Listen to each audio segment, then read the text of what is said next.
Good evening, students. In my last video, I have discussed about the law of diminishing marginal utility. We know that I have told you that this is the chapter about the marginal utility analysis. In marginal utility analysis, we have covered what do you mean by utility, what do you mean by marginal utility, what do you mean by total utility, what is the relation between marginal and total utility. Then we have discussed what do you mean by law of diminishing marginal utility. Okay, so today we will be discussing the another law of the marginal utility analysis, that is the law of maximum satisfaction, or it is also known as consumer equilibrium. The question is generally coming for the, if straightforward the questions will come, it may come for the 4 marks or it may come for the 6 marks. Sometime on the basis of numerical it is coming, then it is also coming for the 4 marks. So please have patience and listen carefully. What do you mean by law of maximum satisfaction, or what do you mean by consumer equilibrium? Okay, we will be discussing this through some steps. What are the steps? First you see this one. First, meaning. What do you mean by consumer equilibrium? Okay. Second steps is assumptions. Okay. Third is conditions. Fourth is pre-assumptions.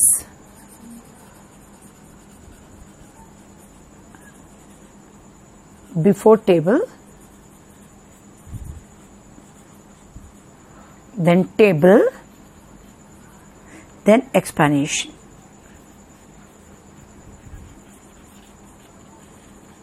Okay, these are the steps 1, 2, 3, 4, 5, 6. So 6 steps we need to be right for the 6 marks. Okay, even it is when it is come for the 4 marks, only the assumption part we need to be reduced, or rest will be remain as it is. Fine. Now, the question is, what do you mean by consumer equilibrium? Consumer equilibrium is a situation when the consumer is getting maximum satisfaction. In this way, regards, I would like to tell you one thing. Consumer equilibrium का ये दो ये में discuss किया जाएगा marginal equality analysis. एक 1 commodity model, एक 2 commodity model. 1 commodity और 2 commodities. 2 commodities, दो मॉडल है. So today we'll be covering only the 1 commodity model. ठीक है ना. कंज्यूमर इक्विलिब्रियम और लॉ ऑफ मैक्सिमम सैटिस्फैक्शन का 2 मॉडल है, एक 1 कमोडिटी मॉडल, एक 2 commodity model. Today will be covering only the 1 commodity model. Fine. And these are the steps. ठीक है. स्टेप्स पहले मीनिंग. मीनिंग क्या है? कंज्यूमर इक्विलिब्रियम क्या है? It is a situation when the consumer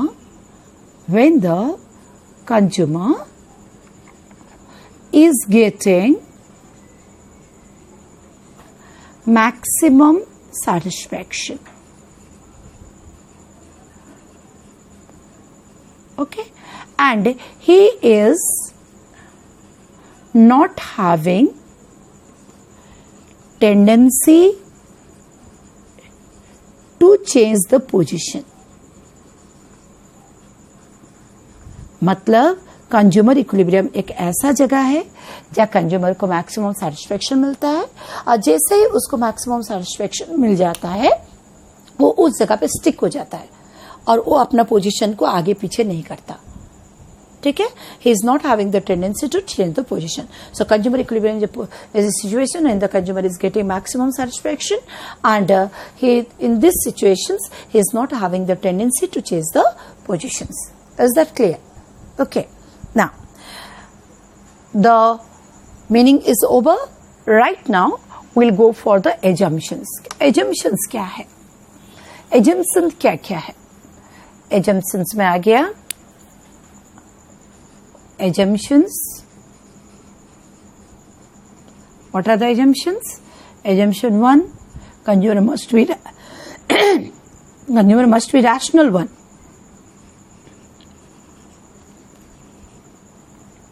Fine. And price of the commodity must be given and remain constant. Price of commodity must be given and remain constant.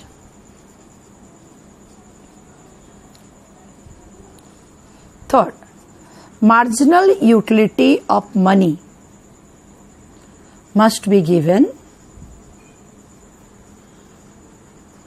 and remain constant. Fourth, marginal utility, if he is consuming the good X, then the marginal utility derived from that good X is known as marginal utility of X. That must be cardinally measurable. Must be cardinally measurable.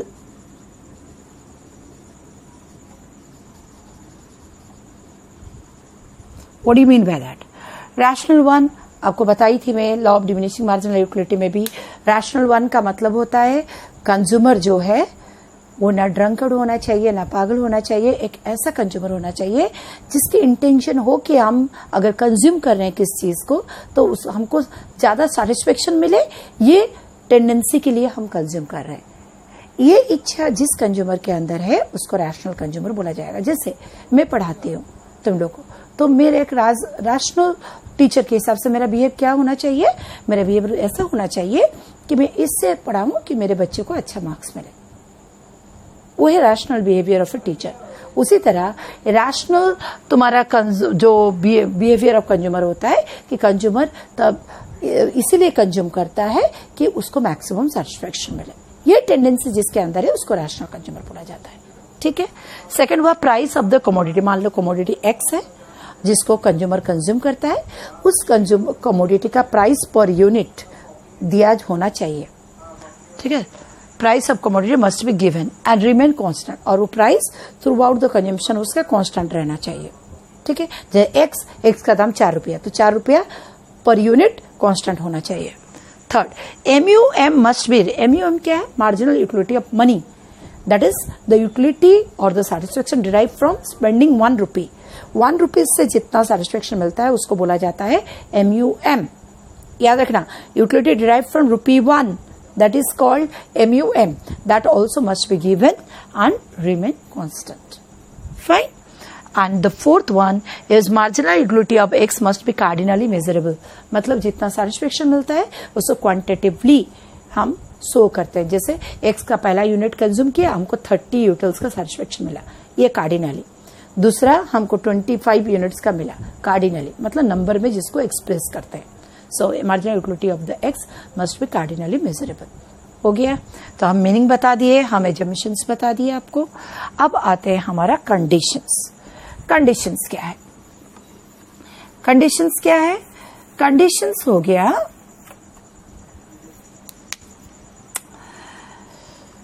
Conditions. The consumer will be in equilibrium when MUX by PX must be MUM. MUX क्या है? Marginal utility derive from the commodity X. Okay. PX क्या है? PX है per unit 1 unit of the commodity X whatever price is there, that is called PX। Okay. एक commodity का दाम अगर 4 रुपया है तो PX हुआ 4 रुपया। हो गया। MUM, what is MUM?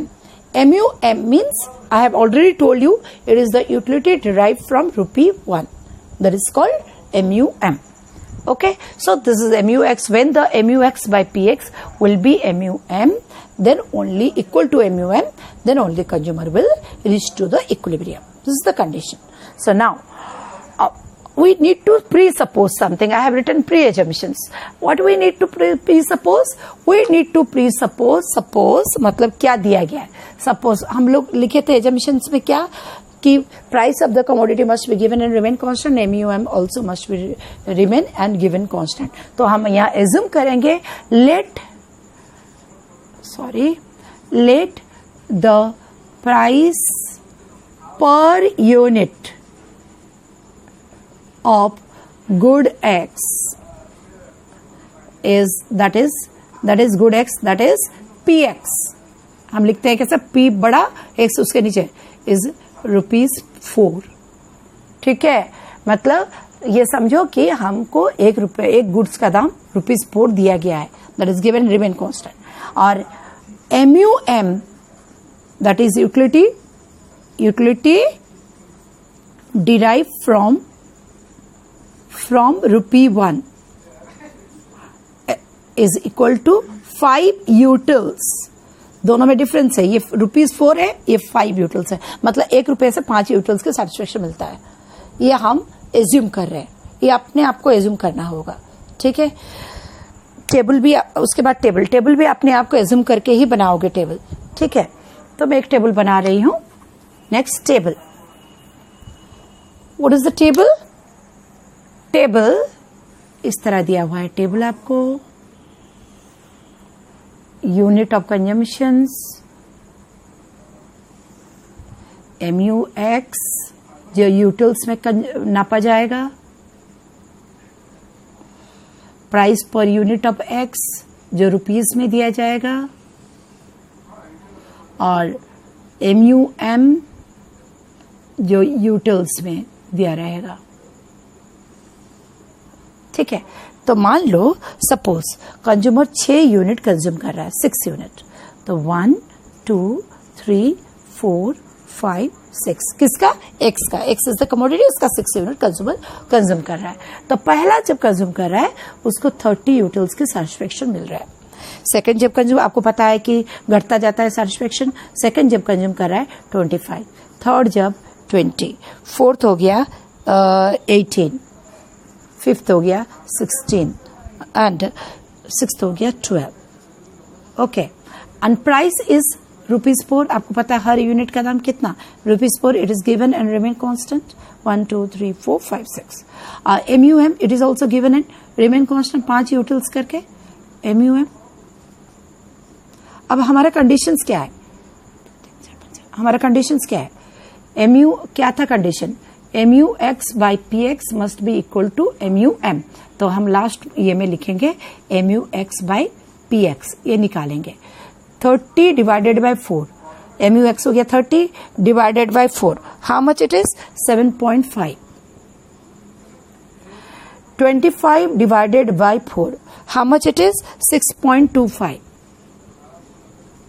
20 divided by 4, how much it is? 5. 18 divided by 4, how much it is? 4.5. 16 divided by 4, 4. 12 divided by 4, 3. So this is the table we have made. Okay. Now we will see that where the conditions is fulfilled.